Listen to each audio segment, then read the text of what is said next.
Previously on the Garden of Jade. Look at what Swamp built.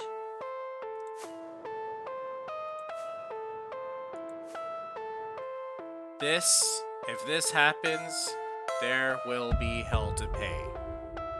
Ah! Another one! Surprise fish. I'm so sick of these. Oh! What? Dude!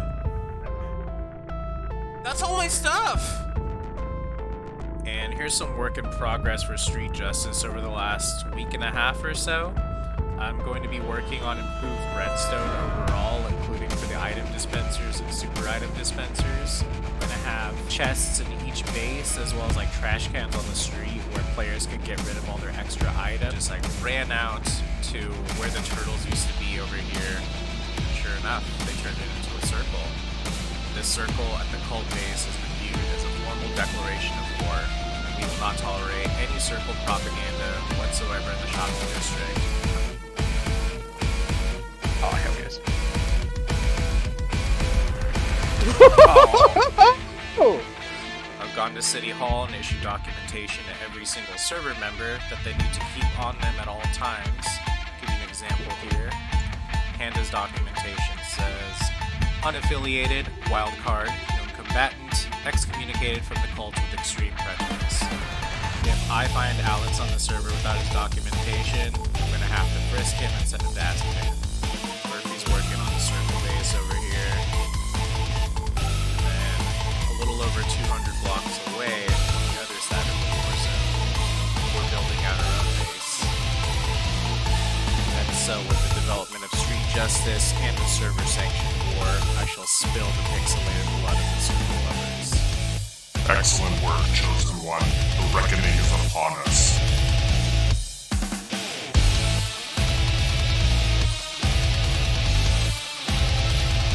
Azkaban. A Minecraft prison so cold, so bleak, so sinister that we had built it, but we never dreamed we'd ever have to use it. Until today. It started while I was in the shopping district one night, and Alex told me that he left something in front of my shop.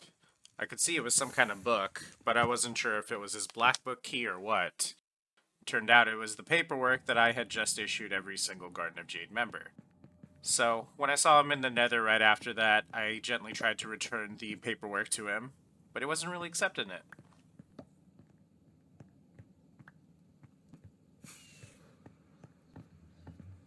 I followed Alex back to his base, but this guy is tough to catch. He kept on flying away, and with the realm's render distance, it was just really hard to keep up with him. So, eventually I just landed and decided to teleport him. Now, I have made it very clear to all the server members that they are to have their paperwork on them at all times. Otherwise, I can stop them, frisk them, and if they don't have it, send them to Azkaban. I was completely justified in sending Alex to the most maximum security prison we have on the server. Here he's encased in barrier blocks and bedrock, surrounded by gas spawners.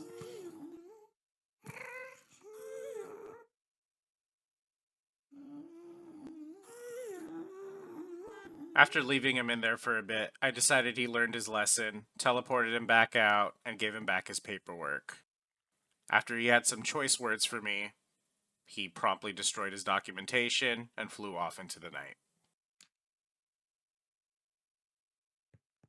But we've got much bigger problems to worry about than Alex going rogue. It's been several Minecraft years since our last episode, which is about 2 months in real life, and we are at war.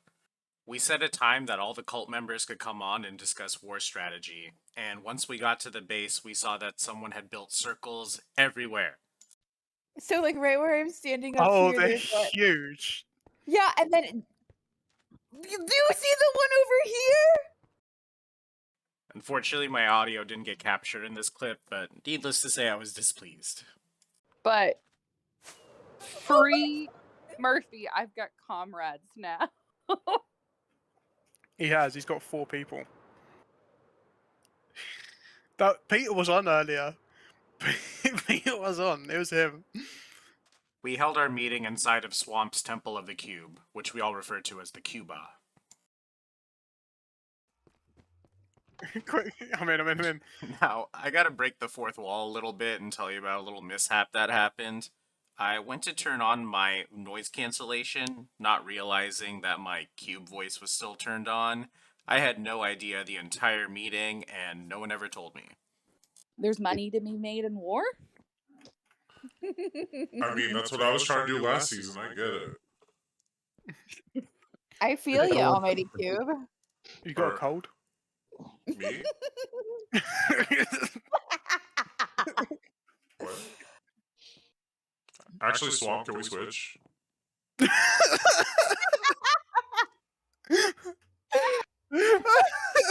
in terms of defense systems, I've got myself a fire charged machine gun. So if it fires into no man land, We're- it'll just set the no man I land have on that on fire. the agenda, Jack. We will come back to that. You know, let's parking lot that and we'll circle back to it. I'm getting excited.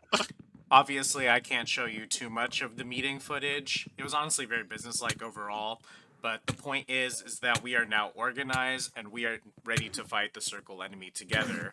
So we all split off, knowing our different responsibilities. This is me gathering some resources. We needed tons of obsidian, and Pumpkin helped me get my stuff back after I died in the end. I also went to the lab to grind and get lots of gunpowder. I found a clever way to sort of automate the process if I wanted to AFK. And then I went and gathered lots of gravel and sand and bone meal to make tons and tons of white concrete. We had Lee and Jack work on the sort of color palette, and they agreed on a sort of like modern, futuristic sort of build. So we need lots of white concrete, quartz, sea lanterns, stuff like that.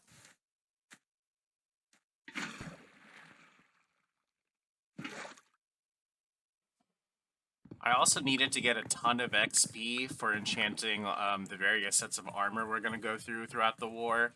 So thankfully our good friend Officer Squid allowed me to use his gold farm, specifically this sicko mode that we can only use when only one person's on the realm. Big thanks to Officer Squid for that. And at some point during the grind, Reven asked me if I had recovered a shulker from the sphere in the sky, which unfortunately I didn't, but that basically confirmed that he built it, and he swore his allegiance to the circle at that point. So last time you saw the battlefield, it was pretty much an empty field. This is what it looks like now. Which, holy crap. A lot of this circle stuff is brand new to me. I haven't even seen this yet. Yeah, that's the circle base over there. Totally not intimidating at all. What the heck is going on in the middle there? Jeez. And then it looks like they built some kind of bridge, lava, monstrosity thing here. I mean, I can't get too close to it if I'm being totally honest, but yeah. So that's the circle base from a distance. And then this is the cube base right here. Oh. So fly over real quick. You can see I added a bunch of moss and lakes to the front battle yard area. And then we got a couple of watchtowers. We got this whole water wall. Whoop. Yeah, obviously some walls. Got a hangar over here. So the reason this episode took a couple of months to get out is because I've been putting all of my free time and resources into working on this war base with the rest of the cult members. And I didn't want to put out a video before the war because I didn't want those dirty circle lovers to get an unfair advantage of like what our base looks like or get too close of a look. But unfortunately, there's been a bit of a development. You see, we have a lot going on in real life individually. We're coordinating all over the world. And, we're not professional content creators. We're just a bunch of friends having fun playing Minecraft. So, due to all those circumstances, we're going to have to delay the war for another month. And I want to get an episode out. May as well show you a little bit of what's going on without giving too many spoilers. If there's any circle jerks watching, you can be honorable and skip ahead a couple of minutes, but honestly, I'm not going to be giving too much away. Here we go. Praise Cube and welcome to the War Room. This is where we have our war meetings. We have a banner to represent each of us here, all unified under the cult banner. This is one of my favorite rooms, even though it doesn't really have as much to do with the actual battle, but this is a storage room that Swamp Rats put together for us. Very convenient for all of us to share resources, especially like shared color palette kind of stuff. If stuff gets especially dicey, we have a panic room down here that we can escape to. And we got ancient debris, piston doors, and obsidian walls to keep us safe. Now, our war is going to have a capture the flag element, so when the circle jerks run through here, they'll see one of the banners here. And this is the banner room that I did. As you can see, it's a parkour course. Yeah, I'm comfortable showing you this room because no matter what, they still have to do the parkour. And, oop, jeez. I have, I've done many practice runs on this to make sure that it is rage-quittingly difficult, but by no means impossible. And yeah, I'm very excited for the circle jerks to experience what I have to offer here. These are the barracks that Venga built for us. We have anti-circle banners here. Got some bunk beds, lots of storage for all like our real gear, as well as ender chests to put like all our real stuff away before we get into the war apparel. And I love the way she did this shag carpeting. This is the armory I've been working on here. I took off all my gear just to give you a quick little demo of what happens. Booyah! Now, I can't show you too much of the hangar, but this is the control room here. These are the bottom parts of gigantic piston doors. Check this out. And they also close very quickly.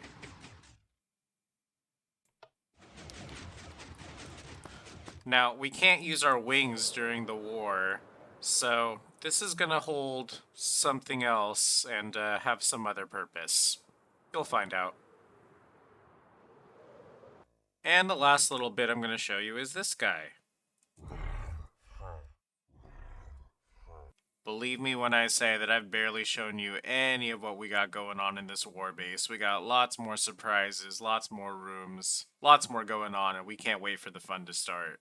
But real talk, this looks crazy intimidating, and I can't wait to see what these guys have in store for us. Oh yeah, speaking of the war, let's talk about all those fish that were popping up all over the server. You remember these guys? Well, Jack let me know a little while ago that he found a double chest underneath City Hall that was totally full of fish, so I met him in the shopping district so he can show me.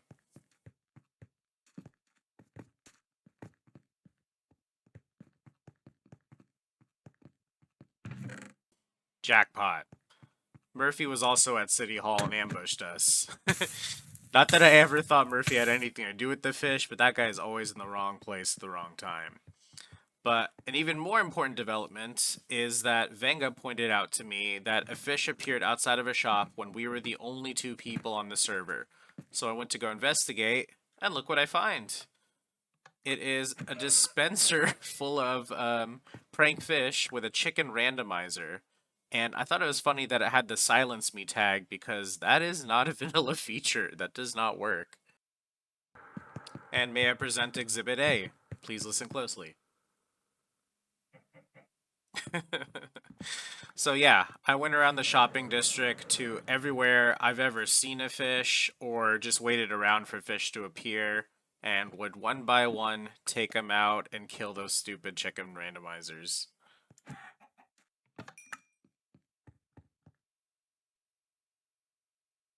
Yeah, I can't remember how many I found. I want to say like, I don't know, 4 or 5. There was quite a few. But I took those all out and then took them back to my secret storage place where I've kept all the circle propaganda that I've confiscated from the shopping district so far.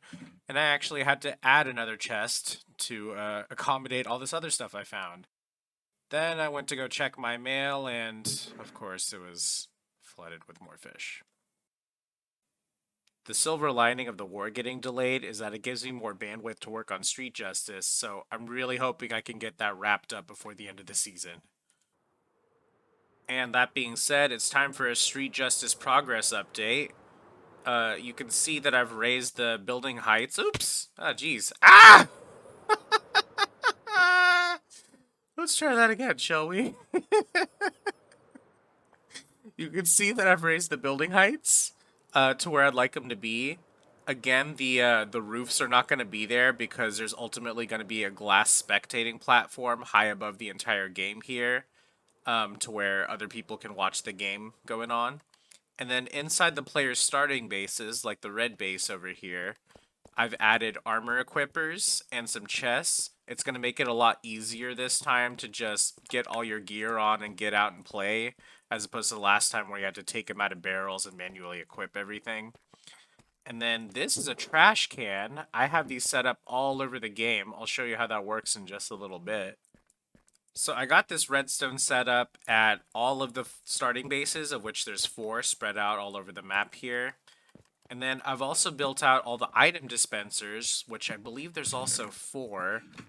Just to show you how this works here, you would take a street justice token, walk away, and then it'll dispense the item here. It's a red mushroom block for the sake of example. And as for the super item dispensers, I'm doing something a little different this time. In the last version of the game, you had to get a splash water bottle and throw it at a fireplace to get into the secret item area, and then you had to drop a street justice token on top of that to get your secret items.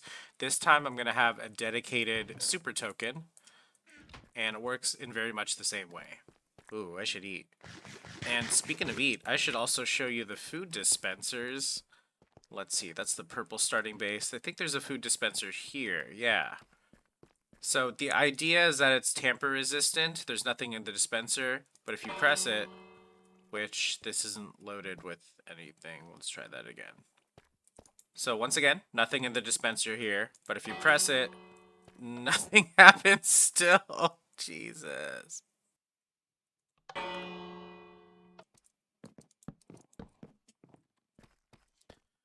Oh my god. So this thing was actually built perfectly. I went around to my other food dispensers to double check. It was the exact same wiring, everything. I just had to break it down and put it back together, and it seems to be working. So anyway, nothing in the dispenser. Boom. And you got a piece of food. And did you hear that, by the way, that bell? That's a new thing for this time around. Anytime you need food, everyone around you is going to know exactly where you are. So let's go back to these trash cans I was talking about earlier. I have these in each of the players' starting bases, and they're also all over the streets, as you see there on the sidewalks. And the reason for these is because in the last version of the game, item management was a big problem, as far as if you killed a bunch of players and you picked up all their armor and unstackable items, then it could fill up your inventory very quickly. So I wanted to come up with a way that players can get rid of their items without wasting them, essentially. So let me show you what I did underneath Street Justice, which I have terraformed massively since the last time I showed this in an episode. I also took out all the chorus plants that were down there. But in the original Street Justice, I had a sewer system that players could go down into. This is not a sewer system that players can go down into, but it is an actual functioning sewer system as far as all of those trash cans, all of them in the whole map are completely linked up. And they have a central collection center right here. Just to show you, this is empty right now. And let's do a demo. So let's go right back up to the surface there. And you can see I have a stack of red mushroom blocks in my inventory. So let's split that up real quick.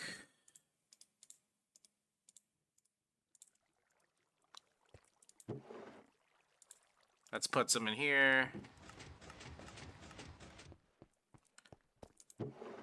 In there.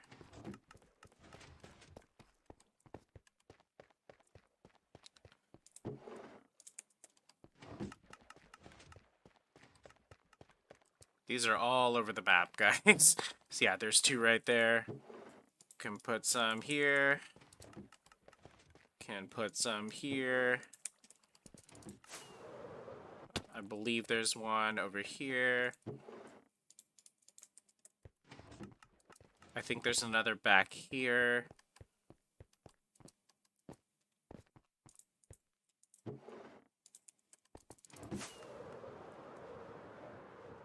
E. Yeah, I'm not going to put them in every single trash can, but I wanted to do this in somewhat real time for you guys to get an idea of how this works. The purple base here definitely has one. And then there's one over there. And then let's go back underneath and see what's going on. Which, first let me eat just in case I smack my face into a wall again. Beautiful.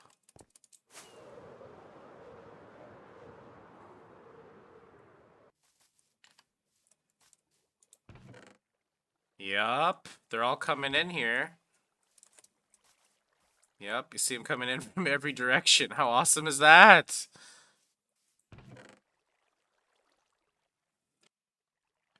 Up, we're at 60. Did 4 get lost? Is it possible? Oh, it's totally possible. Okay.